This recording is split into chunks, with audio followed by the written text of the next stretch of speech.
Hello guys, welcome to another session of core Java tutorial.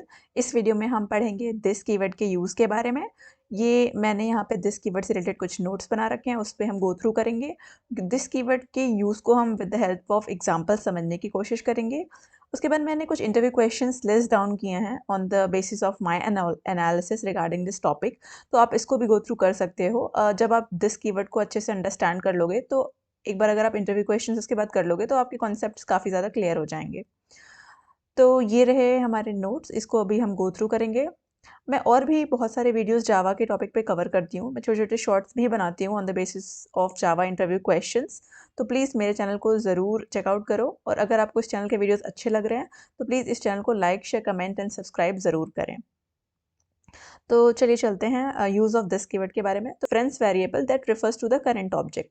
तो guys आपको पता है कि जो हमारा ऑब्जेक्ट होता है उसी को रेफ़र करता है हमारा दिस कीवर्ड। अगर आपने किसी क्लास में दिस कीवर्ड को यूज़ किया हुआ है तो वो करंट क्लास के ऑब्जेक्ट को रेफ़र करता है। तो यहाँ पे नोट्स की एक्सेस आप ले सकते हो। मैं कमेंट सेक्शन में एक लिंक पेस्ट करती हूँ, उस पे क्लिक करके आप नोट्स एंड इंटरव्यू क्वेश्चंस को गो थ्रू कर सकते हो। तो गाइज़ चलिए जंप करते हैं ऑन एक्लिप्स एंड समझने की कोशिश करते हैं दिस कीवर्ड के बारे में। यहाँ पे मैंने एक प्रोजेक्ट बना रखा है, जावा प्रोजेक्ट। अगर आपने एक्लिप्स डाउनलोड नहीं किया हुआ है तो आप मेरे चैनल पे एक वीडियो है, उसको जाके आप रेफ़र कर सकते हो।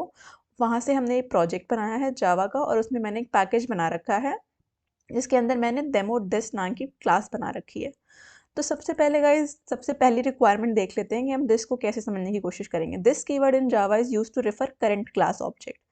तो चलिए चलते हैं और इसको हम समझने की कोशिश करते हैं। जैसे अगर मैं एक क्लास बना रही हूँ, जैसे मैंने ए नाम की क्लास बना ली है और यहाँ पे मैं कोई भी वेरिएबल लिख देती हूँ। जैसे मैं लिख देती हूँ int x is equals to 5 और उसके बाद मैं यहाँ पे कुछ मेथड्स बना लेती हूँ। जैसे मैं यहाँ पे बना लेती हूँ void set नाम का और यहाँ पे मैं x की वैल्यू सेट करने की कोशिश करूँगी गाइस।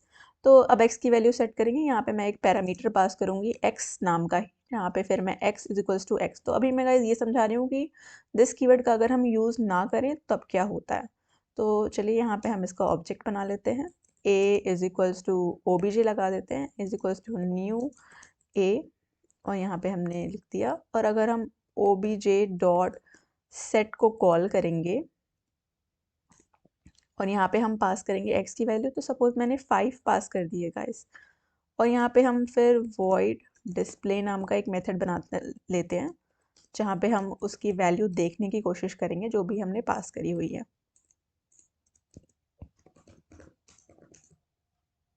जैसे value of x plus x. तो गाइस जब मैं टाइप करती हूँ तो आप या तो साइड में टाइप कर लिया करो या फिर आप फास्ट फॉरवर्ड कर सकते हो वीडियो को। तो यहाँ पे आप देखोगे मैंने यहाँ पे दिस कीवर्ड का यूज़ नहीं किया हुआ है। तो सपोज़ हम देखते हैं कि क्या फ़र्क पड़ता है। तो यहाँ पे मैंने डिस्प्ले मेथड को कॉल कर दिया, ठीक है, और मैं इस प्रोग्राम को रन कराती हूँ तो आप देखोगे कि हमारी जो वैल्यू आएगी वो ज़ीरो आएगी। ऐसा क्यों हो रहा है गाइस? क्योंकि मैंने यहाँ से तो पास करा हुआ है 5। आप देखोगे मैंने यहाँ पे सेट करने की कोशिश की है, 5 मैंने यहाँ पे भेजा है, तो x की वैल्यू तो 5 सेट हो जानी चाहिए। तो गाइस हमारा कंपाइलर कंफ्यूज हो जाता है कि मैं यहाँ पे किसकी वैल्यू सेट कर रही हूँ। तो इसीलिए हम दिस कीवर्ड का यूज़ करेंगे जो कि कंपाइलर को बताएगा कि हम करंट क्लास के x वैल्यू को फिल करने की कोशिश कर रहे हैं। आई होप आपको ये चीज़ समझ में आई हो। अगर अब हम इसको रन कराएंगे तो हमारे x की वैल्यू आएगी 5।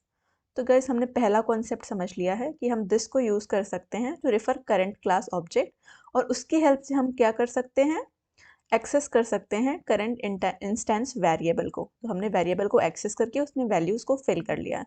अब दिस की हेल्प से हम मेथड और कंस्ट्रक्टर को भी कॉल कर सकते हैं, तो वो भी एक बार हम देख लेते हैं। सपोज़ मैंने यहाँ पे एक मेथड बना रखा है, जैसे आप ये देख रहे होगे। Let me minimize this. हाँ, यहाँ पे आप देख रहे हो कि मैंने डिस्प्ले नाम का एक मेथड बना रखा है। तो गाइस अगर मैं यहाँ से डिस्प्ले को कॉल करूँगी, सपोज़ मैंने यहाँ से डिस्प्ले को कॉल कर दिया और मैंने सेव कर दिया, तो आप देखोगे कि हमारा प्रिंट हो रहा होगा value of x is equals to 5 2 बार।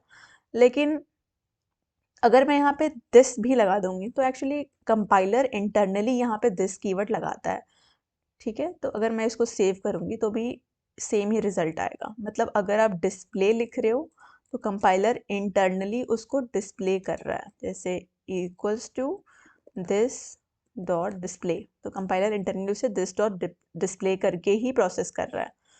तो आई होप ये चीज़ भी समझ में आ गई होगी। मतलब हम दिस कीवर्ड के हेल्प से अदर मेथड्स को भी कॉल कर सकते हैं। अब यही चीज़ हम समझने की कोशिश कर लेते हैं गाइस कंस्ट्रक्टर के साथ। तो मैंने यहाँ पे एक कंस्ट्रक्टर बना लिया है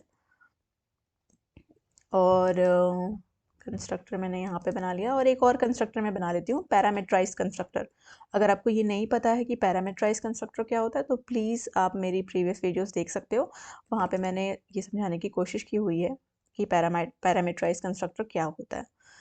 तो यहाँ पे मैं कुछ भी लिख लेती हूँ, जैसे यहाँ पे मैं लिख लेती हूँ आई am in my default constructor, I am in my default constructor, और यहाँ पे मैं y की वैल्यू को प्रिंट करवा सकती हूँ गाइस। तो मैं यहाँ लिख देती हूँ value of y is equals to, मैंने ऐसे लिख दिया, इसको मैंने सेव कर दिया। अब आप देखोगे कि दिस की हेल्प से मैं डिफ़ॉल्ट कंस्ट्रक्टर को कॉल कर पाऊँगी। यहाँ पे मैंने सेव कर दिया है और यहाँ पे मैं इसको रन कराऊंगी। मैंने एक ऑब्जेक्ट बना रखा है, तो अब मैं पैरामीटराइज कंस्ट्रक्टर बना रही हूँ और यहाँ पे मैं वैल्यू पास करने की कोशिश कर रही हूँ ऑब्जेक्ट बनाते के टाइम।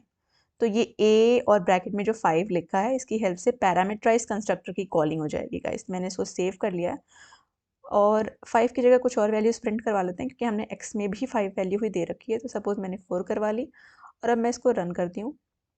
तो आप देखोगे आई am in my default constructor call हुआ है, क्योंकि मैंने दिस कीवर्ड की हेल्प से अपने डिफ़ॉल्ट कंस्ट्रक्टर को कॉल कर लिया है।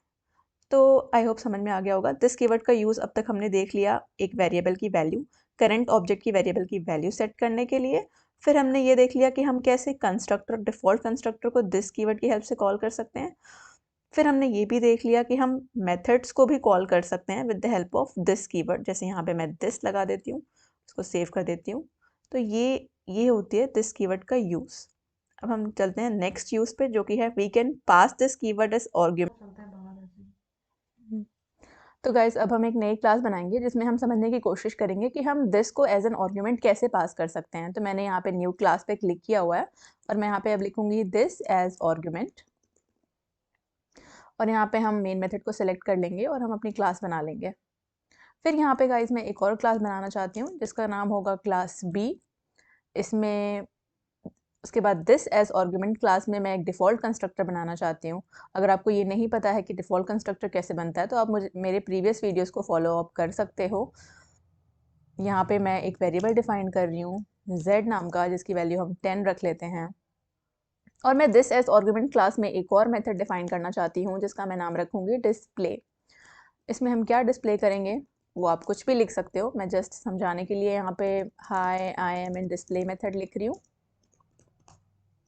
उसके बाद गाइज हम यहाँ पे डिफ़ॉल्ट कंस्ट्रक्टर की हेल्प से बी का ऑब्जेक्ट बनाने की कोशिश करेंगे। तो आपको पता है कि ऑब्जेक्ट हम न्यू कीवर्ड से बनाते हैं, तो यहाँ पे मैंने न्यू कीवर्ड का यूज़ किया हुआ है और इसमें मैं पास करूँगी दिस को गाइज। मतलब यहाँ से अगर हम यहाँ पे दिस लिख रहे हैं तो इसका मतलब ये है कि हम इस क्लास के ऑब्जेक्ट को पास कर रहे हैं जब हम बी का ऑब्जेक्ट बना रहे हैं उसके पैरामीटर में। अब मैं क्लास बी में जाती हूँ, आपको पता है कि मैं यहाँ से बी के कंस्ट्रक्टर को कॉल कर रही हूँ जिसमें मैं पास कर रही हूँ दिस एज आर्गुमेंट का ऑब्जेक्ट। तो यहाँ पे उसको रिसीव करने के लिए भी हमारे पास कंस्ट्रक्टर होना चाहिए, राइट। तो यहाँ पे मैं कंस्ट्रक्टर बनाऊंगी और ये एक ऑब्जेक्ट रिसीव कर रहा है। तो आपको पता है कि जब हम स्ट्रिंग रिसीव करते हैं तो हम ऐसे लिखते हैं स्ट्रिंग एस, राइट। लेकिन अब मैं ऑब्जेक्ट रिसीव कर रही हूँ जो कि होगा दिस एज आर्गुमेंट टाइप का, इसलिए मैं यहाँ पे लिखूंगी दिस एज आर्गुमेंट। और यहाँ पे मैं कुछ भी लिख सकती हूँ, जैसे एक्स वाई जेड लिख देते हैं हम अपने ऑब्जेक्ट का नाम। फिर हम बी क्लास में एक और ऑब्जेक्ट बना लेते हैं जिसकी कोई वैल्यू नहीं होगी अभी, और यहाँ पे हम कंस्ट्रक्टर की हेल्प से इस एक्स वाई जेड की वैल्यू को सेट करेंगे जो ऑब्जेक्ट हमने यहाँ पे पास किया है। तो अब मैं लिख लेती हूँ this dot x y z is equals to x y z, यहाँ पे मैंने सेव कर लिया है। तो गाइज अब हमारे इस एक्स वाई जेड में हमने जो पास्ट वैल्यू यहाँ पे लाइन नंबर 25 में जो हमने दिस कीवर्ड पास किया है, that means this as argument का हमने जो ऑब्जेक्ट पास किया है वो सेट हो जाएगा हमारे एक्स वाई जेड, मतलब बी क्लास के एक्स वाई जेड में हमारी वैल्यू सेट हो जाएगी। अब आपको पता है कि अब हमारे इस एक्स वाई जेड में हमारे दिस एज आर्गुमेंट का ऑब्जेक्ट सेट हो चुका है। तो अगर मैं एक्स वाई जेड की हेल्प से दिस एज आर्गुमेंट क्लास का कोई भी मेथड कॉल करूँगी तो मुझे कॉल कर पाना चाहिए, राइट। तो ये भी हम देख लेते हैं। तो एक्स वाई जेड की हेल्प से मैं डिस्प्ले मेथड को कॉल करूँगी जो कि दिस एज आर्गुमेंट क्लास में एग्जिस्ट करता है। तो लेट्स सी कि हम कॉल कर पा रहे हैं कि नहीं। फिर हमने यहाँ पे कॉल करने की कोशिश करी एंड लेट्स सी कि आउटपुट क्या होता है। अब गाइज आउटपुट तो तभी आएगा जब हम मेन मेथड में ऑब्जेक्ट बनाएंगे। तो सबसे पहले हम दिस एज आर्गुमेंट का ऑब्जेक्ट बना के हम इसको ट्रिगर करने की कोशिश करते हैं। That means this as argument का डिफॉल्ट कंस्ट्रक्टर। तो मैं बस ऐसे लिख लेती हूँ TAS is equals to new, और यहाँ पे जब हम ऑब्जेक्ट बना लेंगे तो फिर इसकी हेल्प से हमारा डिफ़ॉल्ट कंस्ट्रक्टर कॉल होगा। यहाँ से कॉल होने के बाद हमारा बी का ऑब्जेक्ट बनेगा जिसमें हम पैरामीटर पास करेंगे दिस। उसके बाद गाइज यहाँ पे आएगा और फिर यहाँ पे एग्जीक्यूशन होगा और इवेंचुअली डिस्प्ले मेथड का कोड हमें डिस्प्ले करना चाहिए। तो आप देखोगे high I am in display method print होना चाहिए। हम इसे सेव करते हैं और इसे रन करने की कोशिश करते हैं। तो लेट्स सी द आउटपुट, और हमारा आउटपुट है high I am in display method. तो आई होप आपको ये समझ में आ गया होगा कि हम दिस कीवर्ड को एज एन आर्गुमेंट कैसे पास कर सकते हैं। अगर हम दिस कीवर्ड को एज एन आर्गुमेंट पास करेंगे गाइस तो करंट क्लास का ऑब्जेक्ट पास होगा, राइट। आई होप ये चीज़ समझ आई होगी। अब गाइस एक और यूज़ है दिस का जो कि मैं आपको बताने जा रही हूँ, जो कि हम करते हैं। दिस को हम यूज़ करेंगे किसी भी ऑब्जेक्ट को रिटर्न करने के लिए, इंस्टेंस रिटर्न करने के लिए भी हम दिस का यूज़ कर सकते हैं। तो मैं कुछ भी यहाँ पे बना लेती हूँ माई ऐप नाम की। उसके बाद मैं यहाँ पे बना लेती हूँ क्लास C बना लेती हूँ, और इसमें मैं बना लेती हूँ अब यहाँ पे मैं void रिटर्न बना लेती हूँ, या फिर मैं कुछ भी डिस्प्ले ही बना लेती हूँ गाइस। और यहाँ पे मैं लिख देती हूँ, यहाँ पे मैं गाइस रिटर्न करूँगी दिस। तो इससे क्या हो रहा है कि हमारा जो करंट क्लास है उसका ऑब्जेक्ट रिटर्न हो रहा है गाइस। बट आप देख रहे हो कि यहाँ पे एरर आ रहा है, तो वो इसलिए आ रहा है क्योंकि वो रिफ्यूज़ कर रहा है कि अगर तुमने एक ऑब्जेक्ट रिटर्न करना है तो तुम वॉइड क्यों लगा रखा है तुमने, क्योंकि वॉइड का मतलब कि आप कुछ भी रिटर्न नहीं कर रहे हो।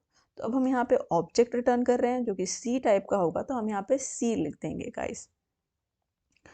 अब यहाँ पे मैं जैसे एक और मेथड बना लेती हूँ शो नाम का, और यहाँ पे मैं लिख देती हूँ जो कि हमारा वॉइड रिटर्न करेगा। और यहाँ पे मैं लिख लेती हूँ गाइस, कुछ भी लिख लेती हूँ, जैसे मैंने लिख लिया hi I am in show method guys. तो ठीक है, अब हम इस क्लास का ऑब्जेक्ट बनाते हैं guys. C small c is equals to new C कर लिया हमने, और हम कॉल करने की कोशिश करते हैं अपने डिस्प्ले मेथड को, जिसकी हेल्प से हमें ऑब्जेक्ट मिल जाएगा, और उस ऑब्जेक्ट से हम कॉल करने की कोशिश करते हैं अपने शो मेथड को। तो let's see high I am in show method print हो रहा है कि नहीं। तो देखोगे आप high I am in show method print हो रहा है। दैट मीन्स कि अगर आप रिटर्न दिस करते हो गाइस तो हमें करंट क्लास का ऑब्जेक्ट रिटर्न होता है। आई होप आपको ये वीडियो अच्छी लगी होगी। अगर आपको ये वीडियो अच्छी लगी है तो प्लीज़ इस वीडियो को like share comment and subscribe ज़रूर करें। And thank you for watching this video. Happy Makar Sankranti to you all.